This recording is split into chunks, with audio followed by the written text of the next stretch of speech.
তৃণমূলের বিদায়ের শুরু হয়ে গেছে, ঘন্টা বাজতে শুরু করেছে।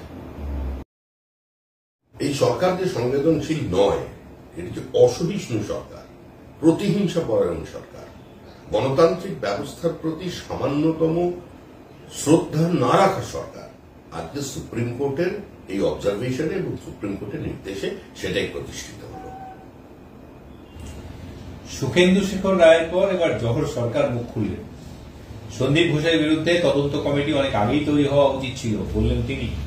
সন্দীপ ঘোষের সাসপেনশনের দাবিও তুলেছেন তৃণমূল সাংসদ জহর সরকার। আমরা ডে ওয়ান থেকে বলছি যে সন্দীপ ঘোষকে গ্রেপ্তার করা উচিত, যারা পোস্টমর্টম করেছে তাদের রিপোর্টের উপরে। তো যেখানে এই ধরনের চিকিৎসক আছেন যারা কি করে ডায়ালিসিস করতে পারেন এসএসকেএম হসপিটালে, যেখানে এই ধরনের ডাক্তার আছেন যে যারা খুনকে আত্মহত্যা বলে চালিয়ে দিতে পারেন, একাধিক হয়েছে, আমাদের পার্টির কর্মীদের সঙ্গে হয়েছে, তো সেই তাদের কাছ থেকে আপনি কি আশা করেন যে সেখানে একাধিক মানুষের এর মধ্যে অভিযুক্ত ছিল সেটা সামনে আসবে? একা ওই সঞ্জয়কে ধনঞ্জয় বানানোর একটা চেষ্টা হচ্ছে, এই ঘটনাটা ঠিক নয়। যে রাজ্যের রাজ্যপাল বলেন যে আমি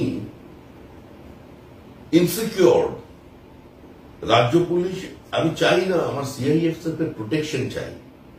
যে রাজ্যে শাসক দলের পরিবারের কেউ খুন হলে তাদের প্রাথমিক প্রতিক্রিয়া থাকে আমরা সিবিআই তদন্ত চাই, আর যে রাজ্যে একটা হসপিটালকে নিরাপত্তা দেওয়ার জন্য সিআইএসএফ নামানো হতে পারে, সেখানে তো সম্পূর্ণ রাজ্যটাতেই সিআইএসএফ নামিয়ে দেওয়া দরকার।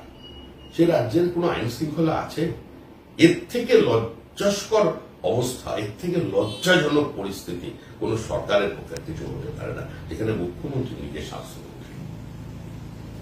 সম্পর্কে আস্থা ফেরাতে হবে এবং সেই আস্থা ফেরানোর জন্যই কেন্দ্রীয় বাহিনী মোতায়েন করা জরুরি। কলকাতা পুলিশের প্রতি চরম অনাস্থা আছে এবং সেটা বর্তমানে ফেরানো সম্ভব নয়। এটা বুঝেই কি সুপ্রিম কোর্ট কেন্দ্রীয় বাহিনী মোতায়েনের সিদ্ধান্ত নিল? দেখুন, সুপ্রিম কোর্ট কোনটা বুঝে সিদ্ধান্ত নিয়েছে এটা নিয়ে মন্তব্য করবার কোন রাজনৈতিক বা নৈতিক অধিকার আমার নেই, কিন্তু যেখানে সংবিধানের শপথ নেওয়া একজন মন্ত্রী, রাজ্যের একজন মন্ত্রী প্রকাশ্যে হুমকি দিচ্ছেন নার্সদের, ডাক্তারদের যে জনরোষ তৈরি হয়ে আপনাদের যদি কেউ আক্রমণ করে আমাদের কাছে আসবেন না, আমরা নিরাপত্তা দিতে পারবো না। প্রতিদিন কিন্তু হুমকি চলছে, কোন না কোনো নেতা বলছেন এভাবে কোনো আন্দোলন ভাঙা যায় না। এবং সুপ্রিম কোর্টের এই রায়কে এ কারণেই আমরা স্বাগত জানাচ্ছি, অন্তত প্রতিবাদ করার অধিকার একটা গণতান্ত্রিক রাষ্ট্রে সেইটাকে তারা এস্টাবলিশ করেছেন, সেটার মান্যতা দিয়েছেন, বলেছেন কোন আন্দোলনকে দমন পীড়ন করে বন্ধ করে দেওয়া যাবে না, আন্দোলন চলবে, প্রতিবাদ চলবে। দেখুন, এই মুহূর্তে তৃণমূল কংগ্রেসের সরকারের উপরে, সামগ্রিক প্রশাসনের উপরে, পুলিশের উপরে ক্ষোভ যে পর্যায়ে চলে গেছে এবং যে স্বতঃস্ফূর্ত গণ আন্দোলন পশ্চিমবঙ্গে দেখা গেছে, এটা দীর্ঘ বেশ কয়েক দশক পর এ ধরনের এইভাবে মানুষ প্রতিরোধ করছেন। খাদ্য আন্দোলনের সময় একসময় মানুষ রাস্তায় নেমেছিলেন গুলি চালনার পর কলকাতায়, আর তারপর এই ঘটনা ঘটছে। তো এই প্রতিবাদকে আপনি বন্ধ করতে পারবেন না, কারণ যে ঘটনা ঘটেছে এবং পুলিশের কাছ থেকে যে আচরণ পেয়েছে এবং সরকারের যে অমানবিক মুখ মানুষ দেখেছে, সেটা প্রত্যেকটা পরিবারকে স্পর্শ করেছে। তাই মানুষ আজকে বিচার চাইছে।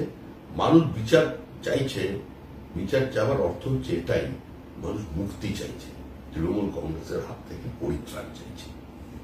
সমাজের সর্বস্তরের মানুষ প্রতিবাদ করছে। তৃণমূলের বিদায়ের শুরু হয়ে গেছে, ঘন্টা বাজতে শুরু করেছে। যে মমতা বন্দ্যোপাধ্যায় একদিন সিপিআইএম এর মৃত্যু ঘন্টা বাজিয়ে দিয়েছিলেন, আজকে দুর্ভাগ্য এটাই যে সেই মমতা বন্দ্যোপাধ্যায়, যিনি কোনো মানুষ আক্রান্ত হলে, খুন হলে, ধর্ষণ হলে নিজের জীবন বাজি রেখে যিনি পৌঁছে যেতেন, আজকে তিনি যে সরকারটা চালাচ্ছেন সেই সরকারের উপরে তার কোনো নিয়ন্ত্রণ নেই, দলের উপরে তার কোনো নিয়ন্ত্রণ নেই, এবং দলের মধ্যে থেকে তার বিরুদ্ধেই পরোক্ষভাবে ষড়যন্ত্র করা হচ্ছে বা আওয়াজ তোলা হচ্ছে। এটা তৃণমূলের আভ্যন্তরীণ বিষয়, সেটা আমি আমাদের বলার কথা নয়, কিন্তু সামগ্রিকভাবে সর্বাত্মক প্রতিবাদ হচ্ছে সমাজের সর্বস্তরে।